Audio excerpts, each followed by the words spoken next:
इदं सुरूपं तथा वा कलत्रं यशश्चारुचित्र धनं मेरुतुल्यम् मनश्चेन लग्नं गुरोरङ्घ्रिपद्मे ततः किं ततः किं ततः किं ततः किम्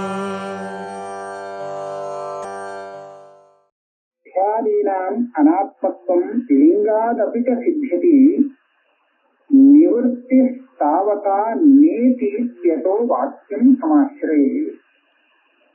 இந்த தேகம், இந்திரியம், மனசு, புத்தி இது எல்லாத்தையும் காட்டிலும் ஆத்மா வேறானது அப்படிங்கறத சொல்றதுக்கு நம்ம அன்வய விதிரேகம் அப்படின்னு ஒரு பிரக்கிரியை வச்சுட்டு இருக்கோம். ஏன்னா அதெல்லாம் இல்லாமலே இது இருக்குன்னு சொன்னா இது வேறையாத்தானே இருந்தாகணும். அது இல்லே இது இருக்கு அப்படிங்கறதுனாலே அது வேற இது வேறங்கிறது கண்டுபிடிக்க முடியும். அதனால அன்வய விதிரேகத்தினாலேயே இந்த தேகத்திலேருந்து ஆரம்பித்து புத்தி பரியந்தம், மனசு பரியந்தம், அந்தரங்க பரியந்தம் எல்லாத்திலேருந்தும் ஆத்மாவை விலக்கி புரிஞ்சின்றாலே போருமே. மகாவாக்கியம் இங்க சொல்லிக் கொடுக்கறதுக்கு என்ன இருக்கு, எதுக்காக மகாவாக்கியம் வரணும் அப்படின்னு ஒரு சந்தேகம் வரும். இந்த சந்தேகத்துக்கு இந்த ஸ்லோகத்துல பதில் சொல்றார். புத்தியாதீனாம் அனாத்மத்துவம் லிங்காதபிச்ச சித்தி. புத்தி பரியந்தம், தேகத்திலேருந்து ஆரம்பிச்சு புத்தி பரியந்தம் இது ஆத்மா இல்லே அப்படிங்கறத நீங்க அனுமானம் பண்ணி அன்வய விதிரேகத்தால கண்டுபிடிச்சு விடலாம். ஆனா இது போராதான். நாம் பிரம்மன்தான் அப்படிங்கிற இந்த அம்சம் தெரிஞ்சுக்கலைன்னு சொன்னா அந்த அஜ்ஞானம் போக இந்த அஜ்ஞானம் ஆத்மஸ்வரூபம் இப்ப என்ன ஆயிடும்னா புத்தியாதி காட்சியும் தனியா இருக்கு, அவ்வளவுதான் தெரியும். அது எங்க இருக்கு, எப்படி இருக்கு அப்படின்னு கேட்டா பிரம்மஸ்வரூபமா இருக்குன்றது மாத்திரம் தெரியாது, தனியா இருக்கு, அவ்வளவுதான் தெரியும். அதனால நிவர்த்தி ஸ்தாவதா நேதி. எதனுடைய நிவர்த்தி இல்ல, அவித்யா படல பிரதம்சம். அவித்திங்கிற அந்த மறைவு இருக்கே ஆச்சாதனம், அதுக்கு நிவர்த்தி ஆகாது. அதுக்காகத்தான் மகா வாக்கியம் வேணும். அதோ வாக்கியம் சமாசிரையே. அதாவது மகா வாக்கியம் உபதேசம் பண்ணி அந்த அவித்தைய போக்கணும். அந்த அவித்தைய போக்குறதுக்கு நீங்க வெறும் அன்வய விதிரேகம் பண்ணி நான் வேறேன்னு சொல்லியிருந்தா போறாரு. நான் வேறேங்கிறதுனால ஒரு பிரயோஜனம் உண்டு, இல்லைன்னு சொல்லல. ஆனா அவித்தைய போக்குறதுக்கு இது போகாது. அதுக்கு மகா வாக்கியத்திலிருந்து வரக்கூடிய தியானம் தான் வேணும். வாக்கியம் இல்லாம முடியாது. வெறும் தர்க்கத்தினாலே எல்லாமே என்ன அனுமானத்தாலே எல்லாம் புரிஞ்சுக்கிறேங்கிறது சாத்தியம் இல்லை அப்படின்னு சொன்னார். அதுக்குதான் இன்னொரு உதாரணம் காண்பிச்சு, இதனாலதான் வெறும் அனுமானத்தை மாத்திரம் சரணாகதி பண்ணிட்டு தன்னுடைய பதார்த்தத்தை நிரூபணம் பண்ற தார்சனிக்கான அத்தனை பேரும் எங்கேயாவது ஒரு இடத்துல அவர்கள் பண்றான், எங்கேயோ மாற்றிக்க வேண்டியது. ந கேவலம் அனுமான மாத்திர சரண அபிலஷிதமர்த்தம் ந பிராப்னோதீதி அனர்த்தஞ்ச ஆப்னோதீத்யாக. அனுமான அதாவது ஸ்ருதியை ஒதுக்கி விட்டுட்டு தன்னுடைய புத்திசாலித்தனத்தாலே விசாரம் பண்ணி கண்டுபிடிக்கிறேன் அப்படின்னு சொல்லி அனுமானத்தை மாத்திரம் எவன் வச்சிருக்க பதார்த்தங்களை நிரூபணம் பண்றானோ அவனுக்கு அபிலஷிதம், அவனுக்கு அதிர்ஷ்டமான அர்த்தம் சித்திக்காதுங்கிறது மாத்திரமில்லே, அனர்த்தம் வேற வந்து சேரும் அப்படிங்கிற. அபிலஷிதம் அர்த்தம் ந பிராப்னோதி இது கேவலம்னா கிந்து அனர்த்தஞ்ச ஆப்னோதி, விபரீதம் வந்து சேருதான். அதுக்கு ஒரு உதாரணம் காண்பிக்கிறார்.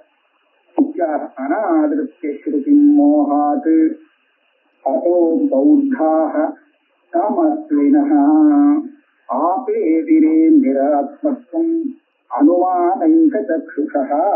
பௌத்தான திருஷ்டாந்தம். அவ ஸ்ருதிம் அனாதிருஷ்ய, ஸ்ருதியை அனாதரம் பண்ணிட்டா, வேண்டாம் அப்படின்னு.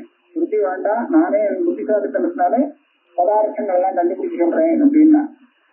ஆனா என்ன ஆச்சு, அவளுக்கு தமஸ்வினா, தபஸ்விகள் தமஸ்வி சமோகுணம் தான் அவகிட்ட நிறைய இருக்கு. அதனால அவ என்ன எடுத்துன்னு கேட்டா, அவ சரீரத்திலேருந்து இந்திரியங்கள்லேருந்து புத்தி மனசுலேருந்து தனியா பிரிச்சு போனா ஒண்ணு இல்லைன்னு சூன்யத்துல கொண்டு போய் எடுத்துட்டா. ஆபேதிரே நிராத்மத்துவம். இதெல்லாம் ஆத்மா இல்லை அப்படின்னு சொன்னா ஆமா ஆத்மா இல்லை அப்படின்னு நினைச்சு அப்ப எதுதான் ஆத்மான்னு சொன்னா ஒன்னும் சொல்றதுக்கு காணப்படல. இதெல்லாம் இல்லைங்கிறது மாத்திரம் தெரிஞ்சதே தவிர்த்து அது எது அப்படின்னு கேட்டா அது சொல்ல தெரியல. ஏன்னா அனுமானத்துக்கு அந்த இடத்துல பிரவேசம் இல்லை. அதனால்தான் அவளுடைய அனுமானத்தால் கண்டுபிடிக்க முடியாம போயிடுச்சு. இதை சொல்லிக் கொடுக்கறதுக்கு நமக்கு வேதாந்த வாக்கியம் தான் வேணும். அந்த வேத வாக்கியத்தையும் அவ ஆதரிக்கல. அதனால பாவம் ஏமாந்து விட்டா. ஆத்மா நிரூபணம் பண்றேன்னு ஒண்ணும் இல்லைன்னு கடைசியில அறிவுறுத்து. ஆபேதிரே நிராத்மத்துவம், ஆத்மாவே இல்லை சூழ்நிலாம் கொண்டு போய் கொண்டு போச்சு. அனுமானிக சக்ஷுஷா. இதுக்கெல்லாம் என்ன காரணம்? அவ வெறும் அனுமானத்தை மாத்திரம் கண்ணா வச்சிருந்தா. சுத்தி ஒரு கண்ணு, அனுமானம் இன்னொரு கண்ணு அப்படின்னு சொல்லி ரெண்டையும் அவ ஆசிரியச்சிருந்தான்னா இந்த மாதிரி ஏமாந்துக்க வேண்டாம். இப்ப ஸ்ருதி கிட்ட ஸ்ருதி அவகிட்ட இல்லை, ஸ்ருதியை வேண்டான்னு விட்டுட்டா. அதனாலதான் இந்த மாதிரி ஏமாந்து போனா. அதனால இப்ப என்னாச்சு, அபீஷ்டமான ஆத்மஸ்வரூபமான அர்த்தம் அவனுக்கு கிடைக்காம போச்சு. அது இல்லைன்னு ஒரு அனர்த்தம் பிராப்தமாயிடுச்சு. நச அநாதரே காரணம் அஸ்தி. சில இடத்த சில பிரமாணம்னு சொல்லிட்டு வரவால நம்ம அநாதரம் பண்ண முடியாது. ஆனா அது அநாதரம் பண்றோம்னா ஏன்னு அதுக்கு உண்டான காரணம் தெரியணும். இதை நீ பிரமாணமா ஏற்றுக்க கொள்ள கூடாது அப்படின்னு சொன்னா ஏன் அப்படின்னு கேட்டு தெரிஞ்சுக்கணும். ஓஹோ இந்த காரணத்தாலதான் அதை நாம பிரமாணமா எடுத்துக்க முடியாது அப்படின்னு. ஆனா ஸ்ருதி இருக்கே அதை அநாதரம் பண்ணுவதற்கு காரணமே இல்லை.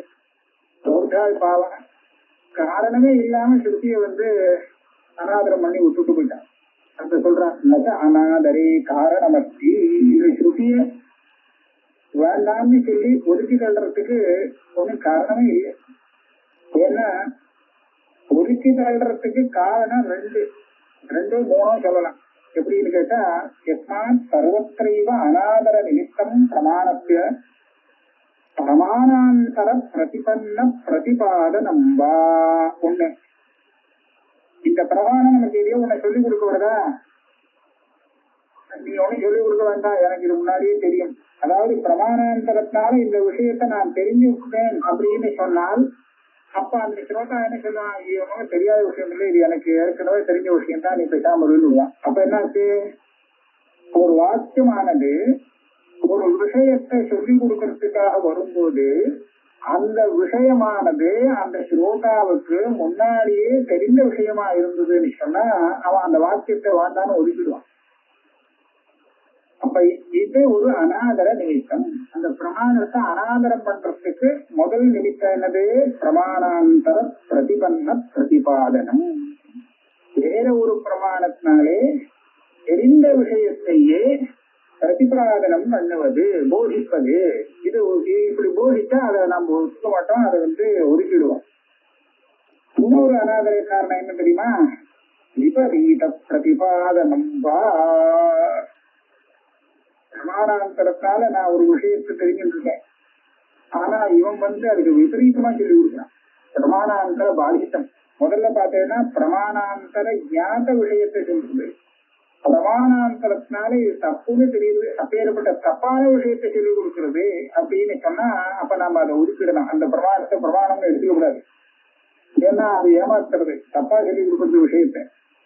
அதனால அதை விட்டுவிடணும். அப்பேற்பட்ட ஆசாமி இது தப்பா சொல்லி கொடுக்கலாம் நமக்கு அப்படின்னு சொன்னா அப்ப அவனை நம்ம எடுத்துக்க மாட்டோம். அதனாலதான் அது ஒரு அநாதர காரணம். சம்சயித பிரதிபாதனம் வா.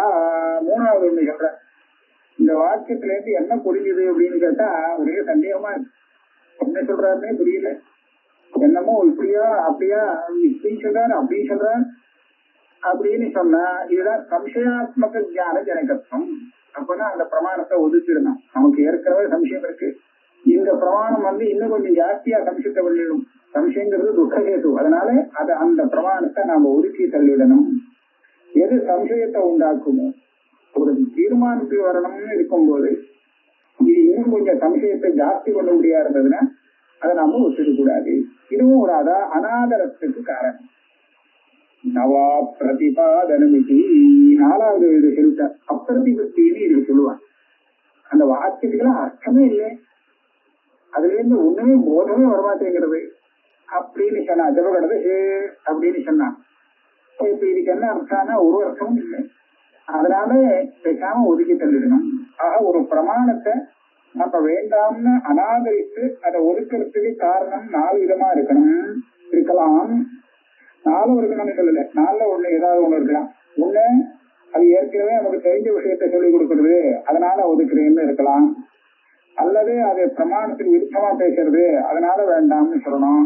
இல்ல அது பேசுறது சந்தேகமாவே இருக்கு நிச்சயமா பேச மாட்டேங்கிறது அப்படின்னு இருக்கலாம்.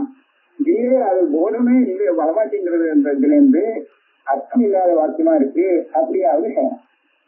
இந்த 4ல ஏதாவது ஒண்ணு வேதத்துல காண்பிக்க முடியுமோ? அது சொல்லி கொடுக்கிற விஷயம் நமக்கு தெரியாத விஷயமா தான் இருக்கு. தெரிஞ்ச விஷயத்தை எங்க சொல்லிக் கொடுக்குறது? அது மாத்திரம் இல்லை, விபரீதமா ஏதாவது சொல்லிக் கொடுக்கறதா, சந்தேகமா ஏதாவது சொல்லிக் கொடுக்கறதா, அர்த்தமே இல்லைன்னு ஏதாவது ஒரு வேத வாக்கியத்தை காண்பிக்க முடியுமா? ஆக இப்படி பார்க்கறக்க அந்த வேதங்கிற பிரமாணத்தை அனாதரவுபடுத்தி வேண்டாம்னு ஒதுக்கி தள்ளுறதுக்கு வேண்டிய காரணங்கள் ஒண்ணுமே இல்லாம அவ ஒதுக்கிட்டாலாம். நக அனாதரே காரணம் அஸ்தி, இந்த காரணங்கள்லாம் ஒண்ணுமே இல்லை. நக வேதேஷாம் அந்நியதமபி காரணம் அஸ்தி, வேதத்துல இதுல ஏதாவது ஒரு காரணத்தை காண்பிக்க முடியுமானா இல்லை.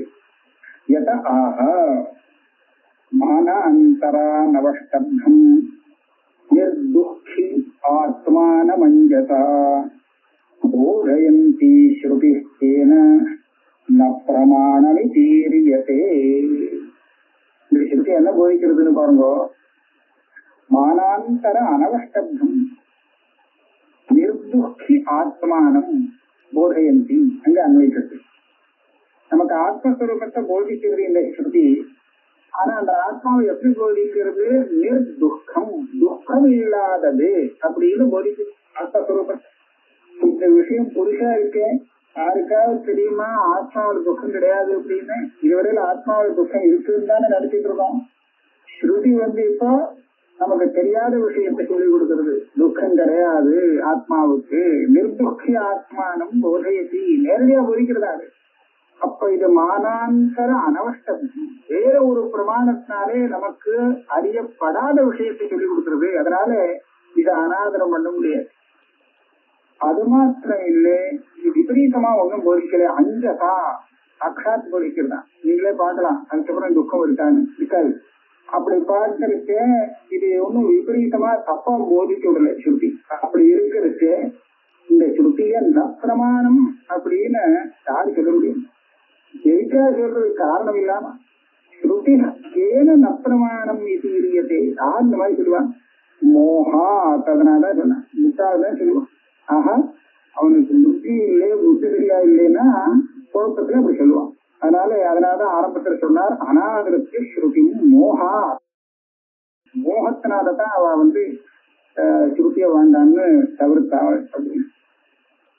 நச்ச சம்சயித்தவ்யம் அவகமயதி. ஸ்ருதி நமக்கு சந்தேகமா என்னத்தையாவது சொல்லிக் கொடுக்கறதான்னு கேட்டா அதுவும் இல்லை. எதா சர்வ சம்சய ஹேதௌஹி நிரஸ்தே கதமாத்மனி தியாயேத சம்சயோ வாக்யாத் அனுமானேன யுஷ்மதி. அதாவது எல்லா சம்சயத்துக்கும் எது காரணமோ அதை நிவர்த்தி பண்ணி கொடுக்கிறது வேதாந்தம். ஸ்ருதியான என்ன பண்றது? சித்தியந்தே சர்வ சம்சயா வித்யதே ஹிருதய கிரந்தி சித்தியந்தே சர்வ சம்சயாக க்ஷீயந்தே சாஸ்தி கர்மாணி தஸ்மின் திருஷ்டே பராவரே. வேதாந்தம் எந்த வஸ்துவை சொல்லிக் கொடுக்குறதோ அது மாத்திரம் இவங்க தெரிஞ்சு போயிடுச்சு அப்படின்னு சொன்னா அப்ப என்ன இருந்ததுன்னா இவருடைய ஹிருதய கிரந்தி அப்படியே உடையிறதான். ஹிருதய கிரந்தி அதாவது அந்த கரணமும் ஆத்மாவும் ரெண்டையும் கிராந்தியால ஒன்னா புரிந்து ரெண்டையும் சேர்த்து கலந்து ஒன்னா நினைச்சு வச்சிருந்தோம்னா இது அப்படியே உடச்சி கொடுக்கணும். இது ஆத்மா, இது அந்த கரணம், இது பிரிச்சு கொடுக்கிறது வேதாந்தம். எல்லா விதமான சம்சயத்தும் ஆத்ம விஷயத்துல மாத்திரம் இல்லை, வெளி பாக்கிய விஷயத்துல கூட சம்சயம் எல்லாம் வரத்துக்கு காரணம் ஒரு அஜ்ஞானம் இருக்கே. அந்த அஜ்ஞானம் தான் சர்வ சம்சய ஹேது. எல்லா சம்சயத்துக்கும் ஹேதுவாக இருக்கக்கூடியது அஜ்ஞானம். அதை நிரசனம் பண்ணிடுறது இந்த சுத்தி. ஒரு சம்சயத்திலும் ஏத்துவ நிவர்த்தி பண்ணி கொடுத்தோம்னு சொன்னா சம்சயம் வருமோ? காரணமே இல்லையே. அதனால எப்படி சம்சயம் வரும்? சம்சயத்துக்கு காரணம் இல்லாம பண்றது இந்த சுத்தி. அதனால எப்படி சம்சயமான ஞானத்தை உண்டாக்க முடியும்? சர்வ சம்சய ஹேதவுஹி நிரஸ்தே அகம் ஆத்மனி ஜாயேத சம்சய. ஆத்ம விஷயத்திலே வேதாந்தத்திலிருந்து சம்சயம் எப்படி வர முடியாது? சம்சயத்தினுடைய ஹேத்துவெல்லாம் சம்சய காரணங்கள் எல்லாம் இல்லாம நிவர்த்தினா பண்ணி கொடுக்கிறது. ஏன்? அதனால வாக்கியா ஆத்மனி சம்சய கதம் ஜாயேத வேதாந்த வாக்கியத்தினாலே. சரி, அனுமானேன யுஷ்மதி அப்படின்னு சொன்னார். யுஷ்மதி அப்படின்னு சொன்னா யுஷ்மத் யுஷ்மத் அஸ்மத் யுஷ்மத் அப்படின்னு 2 சப்தத்தை பிரயோகம் பண்றாங்க. யுஷ்மத் சப்தத்தால சொல்லக்கூடிய பதார்த்தங்களை எது தெரியுமா? ஆத்மாவை விட்டுட்டு பாக்கி எல்லாத்தையும் யுஷ்மத்துன்னு பேரு கொடுத்துட்டாங்க. சொம்மா அம்மா அந்த மாதிரி கூட இல்லை. யுஷ்மத்துன்னு இந்த சப்தமே அதுக்கு பேரா கொடுத்துட்டாங்க. அப்ப அஸ்மத் சப்தத்தினால ஆத்மாவுக்கு ஒரு சங்கேதம், யுஷ்மத் சப்தத்தினால அனாத்மா. நீங்க அனாத்மா இருக்கு, இந்த அனாத்ம விஷயத்துல கூட ஆத்மாவிலையும் சம்சயம் வராது, அனாத்மாவிலையும் சம்சயம் வராது. இந்த வாக்கியம் வேதாந்த வாக்கியம் நமக்கு ஞானத்தை உண்டு பண்ணி கொடுத்துருன்னு சொன்னா அதுக்கு கூட சம்சயமே வராது. ஆத்மாவிலையும் சரி அனாத்மாவிலையும் சரி எங்கேயுமே சம்சயம் வரத்துக்கு இடமில்லை. அதனாலதான் சித்தியந்தே சர்வ சம்சயாக அப்படின்னு சொல்லணும். அதனால இது சம்சயாத்மகமான ஞானத்தை உண்டு பண்ணல. அதனால அதை அனாதரிக்க வேண்டிய ஒண்ணு ஆகாது. அபிச்ச யத்ரஸ்யா சம்சயோ நாசோ ஜேய ஆத்மேதி பண்டிதேஹி ந யத சம்சய பிராப்திஹி ஆத்மனஹ அவகதிஸ்வதஹ. இன்னும் ஒரு விஷயம் இருக்கு. எந்த விஷயத்துக்கு நமக்கு சம்சயம் வருமோ அந்த சந்தேகத்துக்கு விஷயமா இருக்கு, அது ஆத்மா இல்லைன்னு நீங்க தீர்மானம் பண்ணிக்கலாங்க. ஒரு வழியில தெரியுது அது எப்படி கட்டமா இல்ல பட்டமா அப்படின்னு சந்தேகமா இருக்குன்னு வச்சுங்களேன். அது கட்டமாவனாலும் இருக்கட்டும் பட்டமாவனாலும் இருக்கட்டும், ஆனா அது ஆத்மா இல்லைன்னு தீர்மானம் பண்ணிவிடலாமா? எத்திர ஸ்யாத் சம்சயா நாசௌ ஆத்மா இது ஜேயா, அது ஆத்மாவே இல்லை அப்படின்னு நீங்க தீர்மானமா பண்ணிக்கலாங்க. பண்டிகை பொதுவாகவே எடுத்துக்கலாம். எதுல சம்சயம் வருதோ அதுல இல்லை. அப்போ இது எப்படி எப்படி சொல்றது தைரியமா? ஆத்ம விஷயத்துல தெரியாதவனுக்கெல்லாம் ஆத்ம விஷயத்துல சந்தேகம் வருமேன்னா இல்லை. நான் எதா சம்சய பிராப்தி ஆத்மனஹா, ஆத்ம விஷயத்த ஆத்மாவுக்கு சம்சயம், ஆத்ம விஷயத்துல சம்சயமே வரத்துக்கு இடம் இல்லை. ஏன் வரவில்லைன்னா ஆத்மனஹா அவகதிஸ்வதஹா, அது ஸ்வப்பிரகாச ஞான ரூபமா இருக்கு. ஸ்வப்பிரகாச ஞான ரூபமா இருக்கக்கூடிய ஒரு வஸ்து மறையவே மறையாது. அப்படி இருக்கிறது எப்படி சந்தேகத்துக்கு விஷயமாகும்? அப்ப எப்படிதான் சந்தேகத்துக்கு விஷயமா இருக்கு? நமக்கு சந்தேகங்கள் எல்லாம் வருது ஆத்ம விஷயத்துல.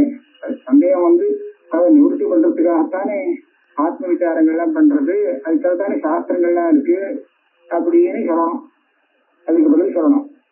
அதுக்கு என்ன அர்த்தம் அப்படின்னு கேட்டா, சம்சயம் சுத்த ஆத்மாவனால வரல, அதுல கலந்த பதார்த்தங்கள்னால வந்துடுத்து, அதுல அனாத்மா கலந்து போனதுனால சந்தேகம் ஏற்பட்டு. அதனால சம்சயம் வரத்த கூட அந்த ஆத்மா பிரகாசமா பிரகாசிக்கின்றது. அதனாலதான் சந்தேகம் தெரியுது.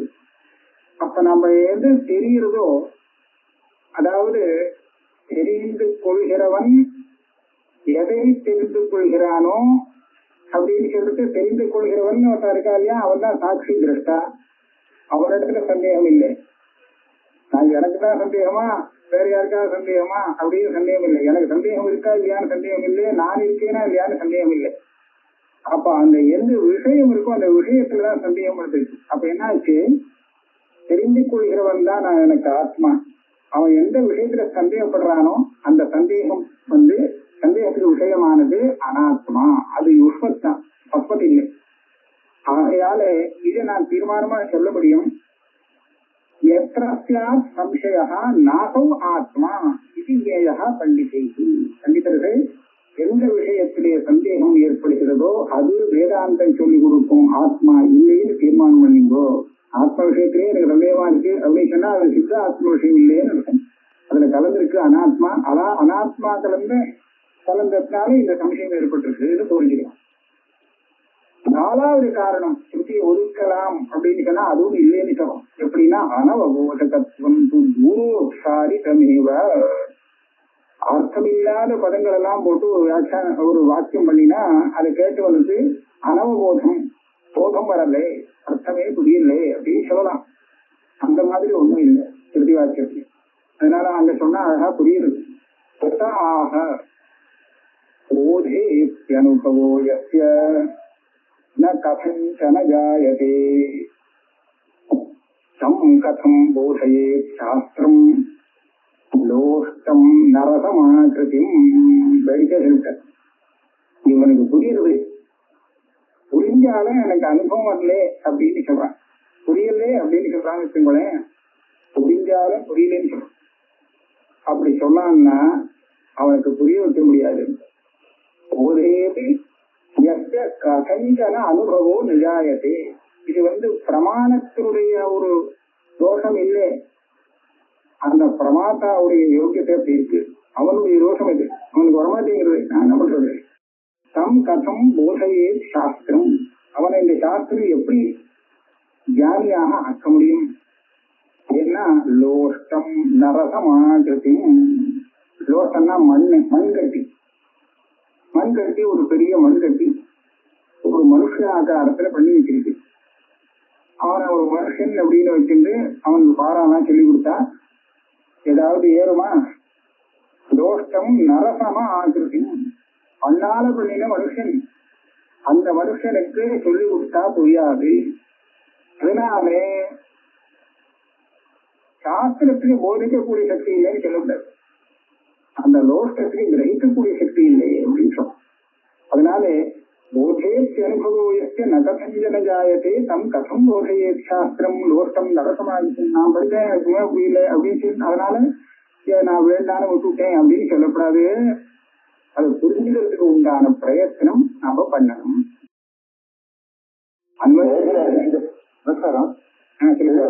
போதியேன்னு ஒரு பாட்டு தெரியலையே, அப்படி இருக்கா? அது ஒரு பாட்டம் இருக்கு. அந்த போதைங்கிறது பெட்டர் மீனிங் போட்டிருக்கு. போதேபி அனுபவஸ்ய ந கதஞ்சன ஜாயத்தேன்னு ஒரு. அப்ப எப்படி அர்த்தம்னா, போதத்து விஷயம் ஆகும் போது கூட எனக்கு போதம் வரல அப்படின்னு அவனுக்கு தெரிய தோன்றல. அதாவது தெரியுது, ஆனா எனக்கு தெரியலேங்கிறான். தெரிஞ்சாலும் தெரியலே, அப்படி தெரிஞ்சதே தெரியல அவனுக்கு. அப்படியேப்பட்ட ஒரு ஆசாமி. போதேபி போதற்கு விஷயமாக கூடியதாக இருந்தாலும் இவனுக்கு அது தெரியல, அனுபவம் நஜாயதே என்று சொன்னா அவனுக்கு போதிக்க முடியாதுன்னு அர்த்தம். அப்படின்னு கொண்டு வரலாம். இது போதேபி இந்த புத்தகத்துல இருக்கு. ரெண்டு பாடமும் இருக்கு அவங்க புத்தகத்துல. இல்ல போதேபின்னு ஒரு பாட்டம் இருக்கு. அதனால படிக்கும்போது போதேபின்னு பெட்டர் ரீடிங் அப்படின்னு சொல்லி சொன்னாங்க. அதுதான் கரெக்ட். ஏன் தெரியுமா? இதுக்கு முன்னாடி ஆத்மனக அவகதிஸ்வதகான்னு சொல்றேன். ஆத்மாங்கிறது போதஸ்வரூபம் இல்லையா? நான் போதஸ்வரூபமாக இருக்கு, ஆனா எனக்கு புரியல, போதம் வரல, அனுபவம் வரல அப்படின்னு சொன்னா அப்போ அவனுக்கு புரிய வைக்க முடியாது. ஏன்னா அவன் அவ்வளவு தூரம் அவிக்கையால ஏமாந்துட்டு இருக்கான்னு அர்த்தமா. ஆனா இந்த பாஷம் நல்லா இருக்கு. அன்வய வத்திரேக புரஸ்தரம் வாக்கியமேவ அவாக்கியார்த்த ரூபம் ஆத்மானம் பிரதிபாதயதி இத்யஸ்ய பக்ஷஸ்ய திரடிம்னே ஸ்ருத்யுதாகரணம் உபன்யஸ்யதி. இப்ப இதுவரை சொன்னது எதுக்காகன்னு கேட்டா, வெறும் அன்வய வத்திரேகம்னு பண்ணி நான் வேறு அது வேற, நான் வேறு அது வேறுன்னு வெறும் விவேகம் மாத்திரம் பண்ணினா அஜ்ஞானம் போகாது. அதுக்கு வாக்கியம் தான் மகா வாக்கியம் தான் நமக்கு சொல்லிக் கொடுக்கணும் அப்படிங்கிற அவசியம் இருக்கு. ஏன்னா அந்த வாக்கியத்தை நம்ம எடுத்துக்கலன்னு சொன்னா அன்வய வத்திரேகம்னா பண்ணிவிடலாம். ஆனா அதனால தத்துவம் நமக்கு கிடைக்காது. அதனாலதான் பௌத்தாலாம் இப்படி ஏமாந்து போயிட்டா. ஸ்ருதியை அனாதரம் பண்ணிட்டு காரணம் இல்லாம அனாதரம் பண்ணிவிட்டா அப்படின்னு சொல்லி எல்லாம் நிரூபணம் பண்ணினார். இப்போ அன்வய வத்திரேகம் பண்ணினதுக்கு அப்புறம் இந்த ஆத்மஸ்வரூபத்தை ஸ்ருதி போதிக்கணும்னு சொல்றது இல்லையா? இப்ப சொன்ன இந்த விஷயத்தை இன்னும் கொஞ்சம் திருடப்படுத்துறதுக்காக ஸ்ருதியே அப்படிதான் சொல்லிருக்குங்கிற. ஸ்ருதி நமக்கு அன்வய வத்திரேகம் வேற பண்ணி காண்பித்து அதுக்கப்புறம் ஆத்மஸ்வரூபம் என்னதுன்னு எல்லா போல கொண்டு நிறுத்தி அதை பிரம்மஸ்வரூபம் தான் இதுன்னு காண்பிக்கிறது. எப்படி சொல்ற அஸ்ய பக்ஷஸ்ய திரடிம்னே, எந்த பட்சம், இந்த பட்சத்தை திருடப்படுத்துவதற்காக. எந்த பட்சத்தை? அன்வய வத்திரேக புரஸ்கரம் வாக்கியமேவ அவாக்கியார்த்த ரூபம் ஆத்மானம் பிரதிபாதயதி இத்தியஸ்ய பக்ஷஸ்ய திரடிம்னே.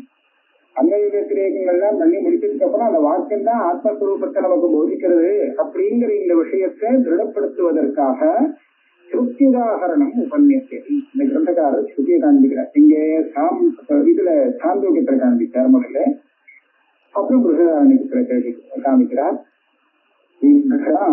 மமஹம் கந்தம் யோ வேத்ய விக்ரியः ச ஆத்மா தத்பரம் ஜோதிஹி சிரசீதம் பதஸ்ருதேஹ அத யோ வேத இதம் ஜிக்ராணீதி ச ஆத்மா கந்தாய கிராணம் அப்படின்னு சாந்தோக்கியம் உபனிஷத்தை சொல்றது. என்ன சொல்றது தெரியுமா? இங்க யோ வேத அகம் ஜிக்ராணி. ஒரு சும்மா ஒரு புஷ்பத்தை எடுத்து மூக்கால மூந்து பார்ப்போம். மூந்து பார்க்கும்போது நமக்கு என்ன தெரிகிறது? இந்த புஷ்பத்துல உள்ள வாசனை தெரியுது. இந்த வாசனைய நம்ம எந்த இந்திரியத்தால தெரிஞ்சுக்கிறோம்? கிராணேந்திரியத்தால தெரிஞ்சுக்கிறோம். இதெல்லாம் நமக்கு பிரசித்தமா இருக்கு இல்லையா? இருக்கா விவேச்சனம் பண்ணணும்னு கேட்டா, இது தெரிஞ்சுக்கிறது யாரு அங்க வரத்துக்காக? எதை தெரிஞ்சுக்கிறோம்? கந்தம் ஜிக்ராணி, கந்தத்தை. எதனால தெரிஞ்சுக்கிறோம்? இந்திரியத்தினால.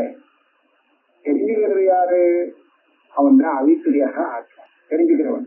யோ வேத, ஓ நான் தான் தெரிஞ்சுக்கிறேன் அப்படின்னு சொன்னா இல்லையா? இப்ப இதுக்கு என்ன பதில் வருதோ அது ஆத்மான்னு நம்ம வச்சோம். கந்தத்தை நான் உணர்கிறேன். யாரு உணர்றா? நான் தான் அப்படின்னு பதில் வந்துதா? அதுதான் இங்க ஆத்மாவா.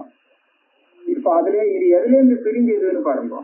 எதெல்லாம் ஆத்மா இல்லே, இது எது ஆத்மான்னு காண்பிக்கிறதுக்கு உபனிஷத்து இங்க எப்படி சொல்லி கொடுக்கறதுன்னா, யோ வேத இதம் ஜிக்ராணீதி ச ஆத்மா கந்தாய கிராணம். இந்த கந்தமும் ஆத்மா இல்லை, கிராணமும் ஆத்மா இல்லை. இந்த மூக்கால கிராணேந்திரியத்தினால கந்தத்தை அறிகிறேன் நான். எவன் அறிகிறேன்னு புரிஞ்சுக்கிறானோ அவன். அன்னைக்கு கொஞ்சம் இன்னும் கூட ஜாகிரதையா பார்க்கணும். இந்திரியங்களை வச்சிருந்து எவன் புரிஞ்சுக்கிறானோ அவன் நான் இல்லை. அவனை நான் நாம சொல்லுவோம். ஆனா இந்திரியங்களை வச்சு நான் இதை புரிஞ்சுக்கிறேன்னு எவன் புரிஞ்சுக்கிறானோ அவன் ஆத்மா. இந்திரியமும் புரிந்து கொள்ளப்படும் கந்தமோ ஆத்மா இல்லை அப்படின்னு சொல்லி கொடுக்கறது இந்த ஸ்ருதிவாசி.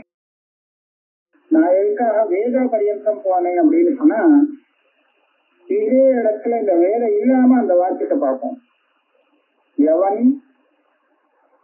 கந்தத்தை உணர்கிறானோ அவன் ஆத்மா அப்படின்னு சொன்னா, இது சாதாரணமா எல்லாரும் சொல்ற விஷயம். உணர்கிறது யாரு? இந்திரியத்தோடு சேர்ந்தவன், இந்திரியம் கலந்தவன். அகம் கந்தம் ஜிக்ராணி. ஜிக்ராணின்னு ஜிக்ராமி வரும். ஜிக்ராணிங்கிறது லோட்லக்காரம். என்ன பண்றான்? நான் இந்த கந்தத்தை தெரிந்து உணர வேண்டும் அப்படின்னு சங்கல்பித்து அதுக்காக பிரயத்தனம் பண்ணா மூந்து பார்க்கறான், தெரியுது. இப்ப எவன் மூந்து பார்க்கறானோ அவனை நான் ஆத்மான்னு சொன்னேன்னா அது உபசிதமான ஆத்மா. அவன் இந்திரியம் சரீரம் போக்குவரத்து எல்லாத்தோடும் உபாதியோட இருக்கான். அவன் தன்னை வேறுபடுத்திக்கல, வெறும் கந்தத்தை மாத்திரம் தெரிஞ்சுக்கிறான்னு சொல்றான். அவனை பிரமாதான நம்ம சொல்லுவோம். ஆனா யோ வேத ஜிக்ராணீதி யோ வேத, கந்தத்தை நான் உணர்கிறேன். இந்த கிராணேந்திரியத்தினாலே கந்தத்தை நான் உணர்கிறேன்னு எவன் புரிஞ்சுக்கிறான். கந்தத்தை புரிஞ்சுக்கிறது வேற, கந்தத்தை நான் உணர்கிறேன், உணர வேண்டும் அப்படின்னு புரிஞ்சுக்கிறவன் வேற. விஷயம் மாறது பார்க்கிறோம். கந்தத்தை புரிஞ்சுக்கிறவன் வேற, அவன் பிரமாதா. கந்தத்தை புரிஞ்சுக்கிறது நான் அப்படின்னு கந்தத்தை நான் கந்தம் எனக்கு தெரியறதுங்கிறது எவனுக்கு தெரிகிறதோ அவன் வேற. அவன் இது தெரிஞ்சுக்கிறதுக்கு கிராணத்தை உபயோகப்படுத்த மாட்டான். கந்தம் தெரிஞ்சுக்கிறதுக்கு தான் அவனுக்கு கிராணம் வேணுமே தவிர நான் கந்தத்தை பார்க்கிறேன் அப்படின்னு தெரிஞ்சுக்கிறதுக்கு இந்த ஞானத்துக்கு தியானம் வேண்டாம். அப்ப இதுதான் சாட்சி ஞானம். இந்த சாட்சிய இந்திரியத்திலிருந்தும் விஷயத்திலிருந்தும் பிரிச்சு காண்பிக்கிறது. இதுதான் அன்வய விவேகம் பண்ணி வார்த்தையை நமக்கு போதிக்கிறது. இப்படி சொல்லிட்டு அதே சாந்தோக்கியம் நமக்கு என்ன சொல்லிக் கொடுக்கிறது? தத் சத்தியம் ச ஆத்மா தத்துவம் சிஸ்வேதேதோ அப்படின்னு பிரம்மாபேதத்தை சொல்லிக் கொடுக்கிறது. விக்ராணீமஹம் கந்தம் விஜயோ வேத்தி அவிக்ரியா ஆத்மா தத் பரஞ்சோதிகி. இதுதான் ஆத்மா. இந்த ஆத்மா வெறும் ஆத்மா ஜீவாத்மா இல்லை, இதுதான் பரஞ்சோதிகி அப்படின்னு ஸ்ருதே சிரசி இதம் வச்சா. ஸ்ருதி சிரகான வேதாந்தம், வேதாந்தத்துல சொல்லக்கூடிய வாக்கியம் இது. அந்த அன்வய விதிரேகமும் சொல்லி கொடுக்கிறது. அப்புறம் அந்த அன்வய விதிரேகத்தால பிரிச்சு புரிகின்ற ஆத்மாவை அதுதான் பிரம்மம் அப்படின்னு சொல்லி கொடுக்கிறது. யதா தத் சத்யம் ஆத்மா தத்துவமசி இத்தியஸ்ய சேஷத்வேன அன்வய விதிரேக ஸ்ருதி யதா தயேஷோக்ஷண புருஷோதரிஷ்டன்னு இருக்கு, யயேஷோக்ஷணின்னு இருக்கணும்னு நினைக்கிறேன். யயேஷோக்ஷணி புருஷோ திருஷ்யதே இத்தியாத்யா தேச ஆத்மேதி ஹோவாச்ச. என்ன வருது இல்லையா?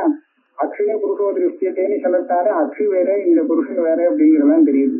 அசையோ வேத இரண்டிம்ஷாணி இத்தியந்தா. இது பரியந்தா எல்லாம் அன்வய விதிரேகம் பண்ணி ஆத்மாவை தனிப்படுத்தலாம். இது சாந்தோக்கியத்துல சொன்னார். இதே மாதிரி பிருஹதாரண்யத்துல ததா அகம் பிரம்மாஸ்மி இத்தியஸ்ய சேஷா. அகம் பிரம்மாஸ்மிங்கிறது பிருஹதாரண்யத்துல வருது. அங்கே அகம் அப்பிரத்யகாத்மார்த்தா நிரஸ்தாசேஷ யுஷ்மதஹ சம்பணீதி ஸ்ருதிர்நியாய யோயம் இத்யாதினா அசகிருத்.